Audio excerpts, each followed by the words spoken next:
Imagine handing the keys of a precision-built, track-only sports car to a driver who has spent his entire career completely tearing up off-road rally courses. That is the exact massive collision of styles happening right now in Eagan, Minnesota. The Minnesota Vikings' entire 2026 season is suddenly resting on the shoulders of a quarterback whose natural playstyle completely contradicts the very system he was brought in to run. Look, in the high-stakes, incredibly unforgiving environment of the National Football League, a single decision at the quarterback position is everything. It can either resurrect a franchise and push them on a deep Super Bowl run, or it can bury them in the cellar of their division for an entire decade. We are standing at the absolute edge of one of those exact precipices right now. Two completely different quarterbacks walked into training camp this summer. An entire, desperate, heartbroken fan base watched every single throw, analyzing every single dropback. And now, the verdict is officially in. A former #1 overall pick, a guy carrying the immense weight of past stigmas and massive expectations, has just been handed control of an offense that historically demands a static pocket passer. The stakes could not possibly be higher for this organization. So how is this actually going to work on the gridiron? What does this mean for the production of the absolute best wide receiver in football? And crucially, how can you leverage this massive offensive shift to completely dominate your fantasy football drafts this year? You are watching a complete cinematic explainer of the Minnesota Vikings' defining moment of 2026. Here is the roadmap for today's deep dive. We're covering the quarterback decision, the offense and scheme fit, the Jefferson connection, Kyler's history as a lifelong Vikings fan, and we'll wrap it all up with that massive fantasy football upside. Section 1. The quarterback decision. The summer battle concludes. Head coach Kevin O'Connell made it official earlier this week. Kyler Murray is the Minnesota Vikings starting quarterback for the 2026 season. Now, on the surface, that might just sound like standard training camp news, but this decision sends massive, foundational shockwaves through the entire organization. It directly impacts the front office, the dynamic in the locker room, and the future draft capital of this franchise. For a fan base that has been utterly desperate for a long-term answer at the most important position in professional sports, this is a massive pivot point. Think about it. A lot of people inside and outside that building were heavily invested in the homegrown storyline, watching a young, highly drafted quarterback like J.J. McCarthy develop, meticulously learn the system, and eventually take the reins. That's an incredibly easy plotline to root for. The front office spent significant draft capital to acquire him, essentially tying their own professional reputations to his ultimate success. But the reality is, the NFL doesn't run on fairy tales. It doesn't wait around for development. It runs on immediate, ruthless execution. So for the time being, that homegrown story is firmly on hold. McCarthy simply did not win the job. Instead, the Vikings are rolling the dice on the former Heisman-winning first overall pick in Kyler Murray. Going with the veteran choice instantly changes the temperature in the locker room. It signals to every veteran on that roster that the coaching staff believes this team is built to win right now. This is a seismic shift in the organization's immediate trajectory. Section 2. Offense and scheme fit. Blending two philosophies. When Murray was initially signed to a one-year contract this offseason, the move was met with an equal mixture of intense intrigue and really heavy hesitation. And honestly, the skepticism was entirely justified. The big question hovering over the team was obvious. Can Kyler actually fit Kevin O'Connell's scheme? If you look closely at O'Connell's coaching history, his ultimate successes have always come with traditional, statuesque pocket passers. Think about Matthew Stafford during their Super Bowl run in Los Angeles. Or think about Kirk Cousins operating flawlessly within the strict structure of the offense right here in Minnesota. These are quarterbacks who excel at dropping back, diagnosing the defense pre-snap, and delivering the ball with surgical anticipation to a very specific spot on the field. They are timing-based, pure progression passers. Kyler Murray is the exact opposite of that archetype. He is an off-script creator. He is a chaotic playmaker who thrives when the original play completely breaks down. So were the negative stigmas attached to him from his days in Arizona actually accurate, and why would the Cardinals seemingly pay him just to leave town? These are the defining questions that will shape the Viking season. But through the first weeks of camp, the reports leaking out are overwhelmingly clear. The concerns are fading, and Kevin O'Connell is actively adapting. To really understand the tension here, you have to look at the X's and O's. Historically, Kyler Murray is a player who takes the vast majority of his career snaps from the shotgun formation. He relies on that initial depth to clearly survey the field, avoid the immediate rush, and utilize his dynamic scrambling and improvisation skills. In stark contrast, Kevin O'Connell's renowned offensive scheme heavily relies on the quarterback operating directly under center, turning your back to the defense to execute complex play-action fakes, mastering strict pocket presence, and delivering timing routes over the middle are the absolute hallmarks of this offense. On paper, it looked like a total, irreconcilable mismatch, but what is actually unfolding in training camp right now is a masterful, strategic compromise. O'Connell is heavily bending his historic playbook. Yes, he is integrating significantly more shotgun formations, but more importantly, he is heavily showcasing pistol formations. The pistol is the ultimate tactical middle ground. It keeps the quarterback backed off the line of scrimmage so he can survey the field exactly like he does in the shotgun, but it also allows for the downhill, under-center style run action that O'Connell's system absolutely demands. He is seamlessly blending his proven, rigid system with the unique, chaotic brilliance of his new signal caller. By making this adjustment, Murray brings elements to this offense that it has literally never had before. We're talking about a guy with 3,193 career rushing yards and 32 rushing touchdowns. That completely changes the mathematics for opposing defensive coordinators. When you have a quarterback with this level of elite mobility, defensive ends can no longer just pin their ears back and crash recklessly off the edge. They are forced to maintain strict gap containment. Linebackers are forced to freeze and take a crucial half step of hesitation on play action, rather than immediately dropping back into coverage. To maximize that exact hesitation, O'Connell has integrated a completely new outside run scheme for his running backs. This forces defenses to stretch horizontally while constantly worrying about Murray breaking contain on the backside. It opens the door to endless, terrifying offensive variations. But what is arguably the most encouraging development we're hearing out of camp is Murray's incredible discipline. He hasn't just been bailing out of clean pockets and scrambling wildly at the first sign of trouble. Reports indicate he is consistently stepping up, climbing the pocket, and delivering accurate passes with his cleats firmly in the ground, even with heavy pressure right in his face. And when a play truly breaks down and he does use his legs, it remains completely electric. He is demonstrating the perfect, lethal balance of newfound discipline and raw, unteachable athleticism. Section 3. The Jefferson Connection. Year 7 Expectations. 2. I want you to take a second and let that single number really sink in. 2. That is the shocking, entirely unacceptable number of touchdowns Justin Jefferson scored in the entire 2025 season. Arguably the greatest, most purely talented wide receiver walking the planet right now, held to just 2 isolated trips to the end zone over an entire NFL campaign. That number represents a catastrophic failure of offensive infrastructure.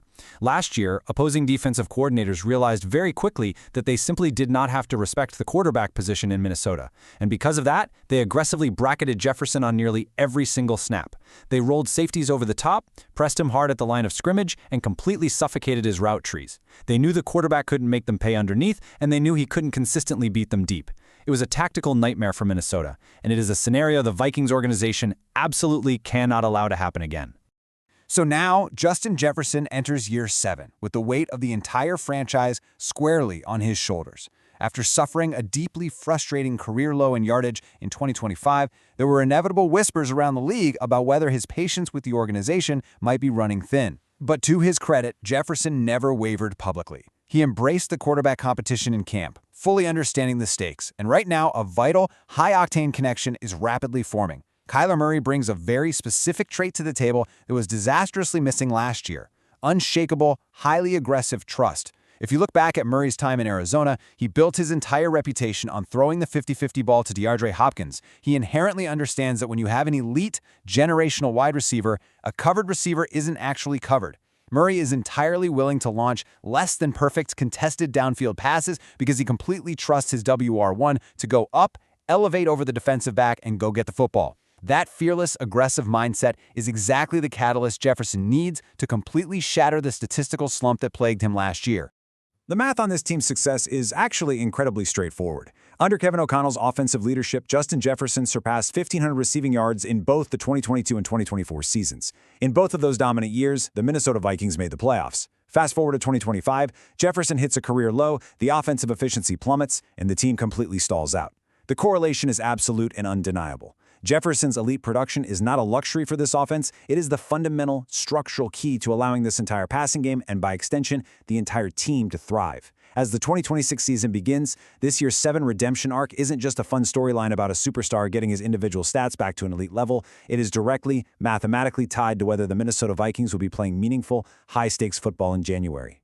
Section 4. A lifelong Vikings fan. Shared trauma and redemption. Beyond the tactics and the stats, there is an incredibly compelling human element to this story. During his introductory presser, Murray revealed something that caught everyone off guard. He actually grew up as a diehard Minnesota Vikings fan. He talked about his childhood household being covered in purple gear. But the most striking revelation He'd openly admitted to crying real tears as a kid over Brett Favre's infamous interception in the 2009 NFC Championship game against the New Orleans Saints. For an entire generation of Vikings fans, that specific play is the ultimate defining sports trauma. With the game tied late in the fourth quarter, a team that felt totally destined for the Super Bowl watched as Favre rolled to his right, inexplicably threw dangerously back across his body into the middle of the field, and was intercepted by Tracy Porter. It was a heartbreaking, devastating failure. The fact that the new franchise quarterback deeply internalized that specific moment as a child connects him to this city in a very rare, powerful way. Interestingly enough, Murray actually joins Carson Wentz in that quarterback room as two men with deep-seated childhood Vikings-related trauma. Make no mistake, this franchise carries a heavy, cursed history. They carry the immense weight of 0 Super Bowl rings, despite decades of fielding incredibly talented rosters.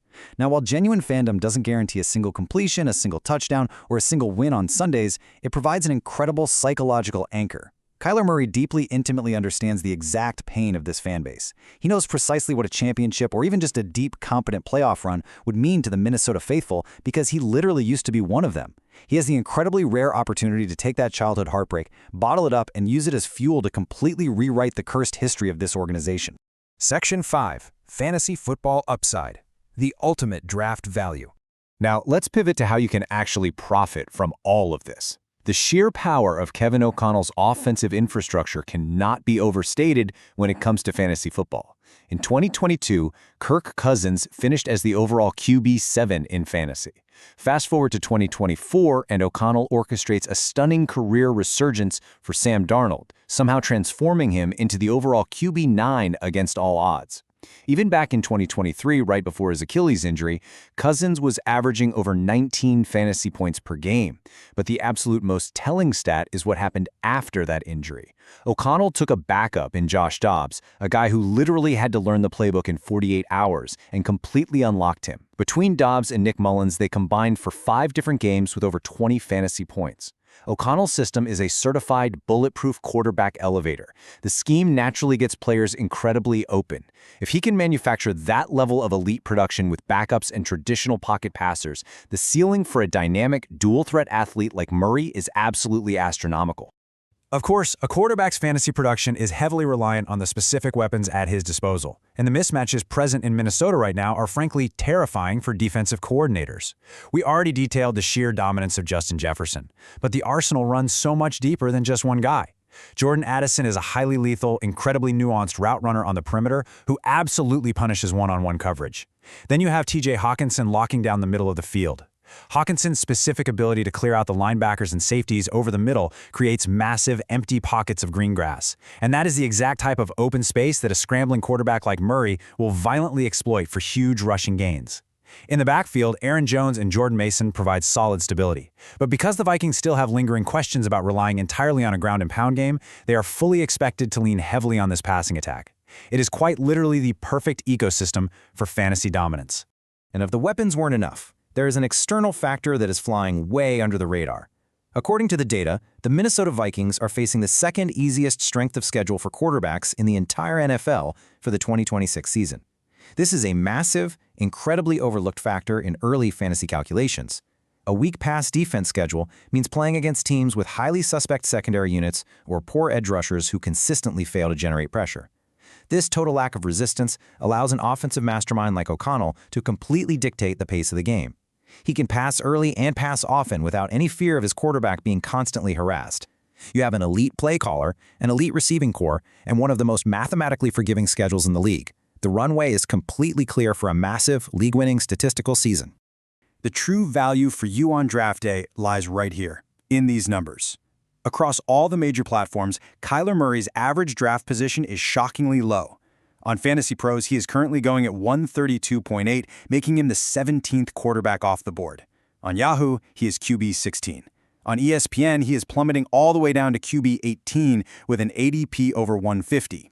He is consistently being drafted in the late rounds as a middling, completely uninspiring QB2.